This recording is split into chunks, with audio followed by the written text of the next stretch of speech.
আসসালামু আলাইকুম। এই জায়গায় আপনারা একটা সার্কিট ব্রেকার দেখতে পাচ্ছেন। সার্কিট ব্রেকারটা কিছুক্ষণ আগে পরিবর্তন করলাম। তো এই ধরনের সার্কিট ব্রেকার কতটা আপনার ঘর সুরক্ষা দিবে তা আমি জানি না, কিন্তু এই সার্কিট ব্রেকারের যা অবস্থা সেটা একটু আপনাদের দেখাই। এটা কোনো ট্রিপ করে না এবং এটা এত পরিমাণ শক্ত হয়ে আছে, মানে এক হাত দিয়ে, মানে একটা আঙ্গুল দিয়ে এটা নামানোটা খুবই কষ্টকর মনে হচ্ছে। দেখতে পাচ্ছেন, যে জায়গায় নিচ্ছেন আপনি সেই জায়গায় কিন্তু এটা আটকে থাকছে।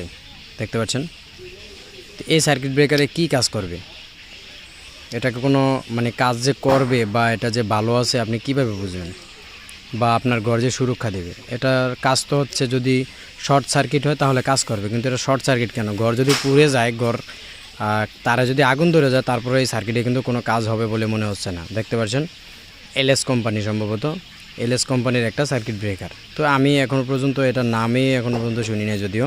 তো যাই হোক, কিন্তু এই সার্কিট ব্রেকারটা লাগানো যদিও অনেক দিন ধরে, কিন্তু এটা সেরকমভাবে কোনো কাজ করছে না। আর মসজিদে লাগানো ছিল, তো এখন এটা পরিবর্তন করলাম।